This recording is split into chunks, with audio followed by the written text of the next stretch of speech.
Hey folks, Doug Blake with Body Design University. In this video, I want to take you into a chapter 11. I'm on page 489, and this is the movement training component, but I'm kind of toggling back and forth because I've had some questions with respect to the movement assessments as well as then the movement training because it's more of a programming. They call it from evidence to practice. And I wanted to start out first kind of helping you understand a little bit here on page 489. Now, look, you can read through the materials, but really the focus from a purely testing perspective, memorization perspective, is really going to be found on page 490 in table 1110.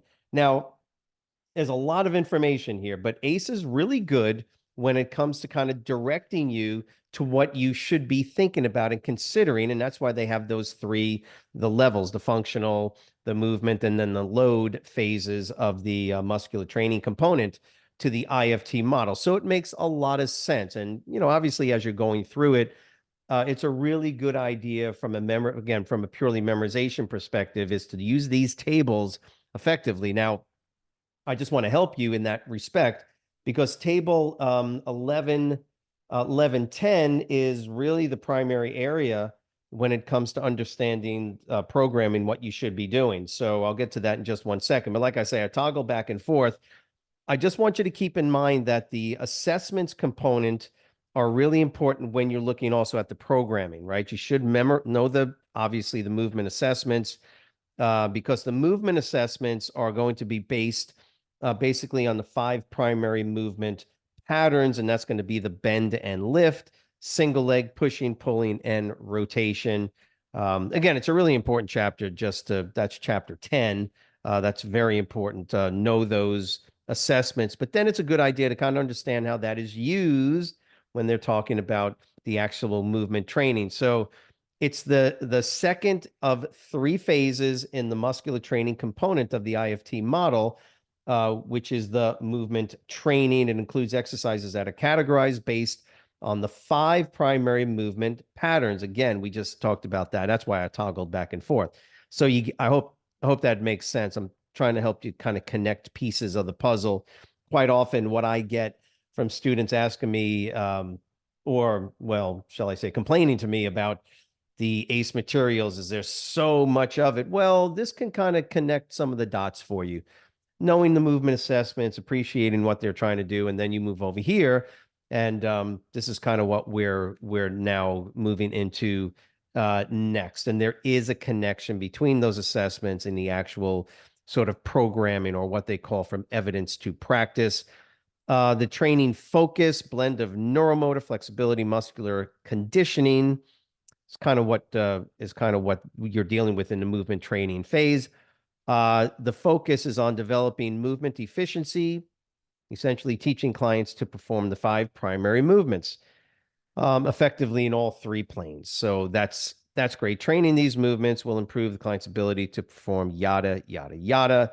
Now you get into program design, and just a couple of things to keep in mind. It's a lot to read. It always is with textbooks like this. We're always kind of looking to kind of crunch everything down into bullet points. It's really important that you look for the bolded terms or words and then kind of read around it. In this case, the first one I see is transverse plane. So I'm just going to kind of look at the sentence before that. Most everyday pushing, pulling, squatting also have a rotational component. So that's important to know. They want you to kind of keep that in mind. Requires either motion or stabilization to prevent motion in the transverse plane turning, right? Twisting, turning movements. And so they do want you to know that once the 5 primary movements can be performed with proper form, controlled speed. This is one of the things that you're going to see a little bit later on is that how do you know you should move somebody from the functional phase to the movement phase? How do you know from the movement phase to the load speed phase? Well, they're telling you they should be able to perform with proper form, technique, controlled speed, externally controlled speed, the 5 basic movement patterns. Now, in movement training, they're just now saying you can apply external resistance. Now, and if you watched any of my videos, I'm not saying that there's anything necessarily wrong academically with the information, but we never do one rep maxes, just so y'all know this. I'm not telling you how to train people, but I'm just letting you know. I don't care who it is, unless they are a competitive power lifter and there's only three exercises you ever do with anybody, and they are literally athletes. So that means you're never doing one rep maxes with the average client. That doesn't make a whole lot of sense. It's too dangerous. But academically, sure, here's what they're telling you. You want to add light external up to, in other words, up to 50 to 60% of one repetition maximum. By the way, they're telling you to only do this to the specific exercises that comprise the primary movement patterns. Okay. So you're not doing dumbbell curls and you're not doing tricep extensions and push downs or tricep movements to determine one rep max. They're basically talking about the squat. And I wouldn't even do one-legged squat maximum, but squatting movements, bend and lift, pushing, pulling. And again, I'm not going to do rotational stuff with one rep max. So there it is, right? Bench press, squat, and in the case of a power lifter, deadlifts.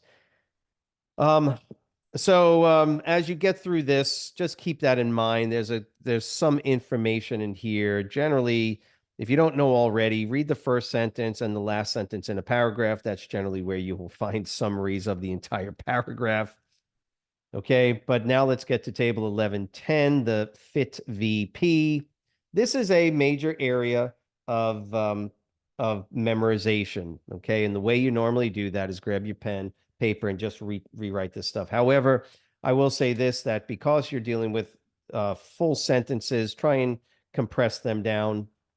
The way I would do it is this: table 1110, resistance exercise, evidence-based recommendations. So FITT VP, frequency, intensity, time, type, repetitions, sets, okay, FITT, and then VP is going to be the repetition, sets, pattern, progression. Okay. And that's what they're telling you. By the way, the note down here is frequency, intensity, time, type, volume, and pattern progressions. Look, just memorize what these words are: frequency, intensity, time, type, repetition, sets, pattern, progression. Okay, frequency. Each major muscle group should be trained on 2 to 3 days per week. Okay. You could write that whole sentence. Each major muscle group should be trained. No, frequency is, and on a sheet of paper, what I would write is frequency equals 2 to 3 days per week. You don't have to memorize every major muscle group. See, what you're trying to do is memorize the fewest amount of words as possible. Intensity, 60 to 70%, one rep max. Fine. It's academic. I would never do that with the average person. And then you get a listing of other possibilities here with older individuals, sedentary individuals, less than 50% to improve muscular endurance. I hope that makes sense. When you get to the intensity, what they're telling you is generally for novice to intermediate exercisers, 60 to 70% of their one rep max, moderate to vigorous intensity. Okay. All you have to do on intensity is write down those numbers: 60 to 70% for whom? Novice. 40 to 50% older. 40 to 50% to improve strength in sedentary individuals. Less than 50% improve muscle endurance. 20 to 50% older adults to improve power. Now, you can easily memorize those percentages. Time, no specific duration of training has been identified, so time is not an issue in the movement training component. Type, resistance exercise involving each major muscle group are recommended, so major groups, major muscle groups. Multi-joint exercises, okay, multi-joint. Single joint exercises targeting major muscle groups may also be included in resistance training program, typically after performing multi-joint exercises. Now, all they're saying is bench presses to flies, just as a for instance, multi-joint, single joint. I'm not saying to do either one of those exercises. I'm just telling you that's what that means. push-ups into, I don't know, think of a cable pulley row or something for your pecs. A variety of exercise equipment. You get the idea. There's nothing. What I'm trying to get you to understand is that when you look at a table like this, your initial impression is, oh my God, there's so much information to learn. No, not really. You already know this. Let me put it to you this way. If you personally, as a person, individual trying to become a trainer, if you work out already by yourself, a year of training, you already know most of this. You do. Or you've heard it.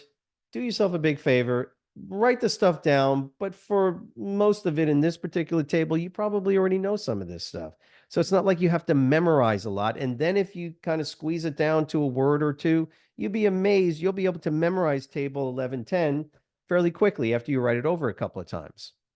Okay. Repetitions 8 to 12, 10 to 15, 15 to 25. Okay. For what? 8 to 12, improve strength and power. Improve strength and power. 8 to 12. 10 to 15, strength, middle age, and older individuals start an exercise. So older. 10 to 15, older.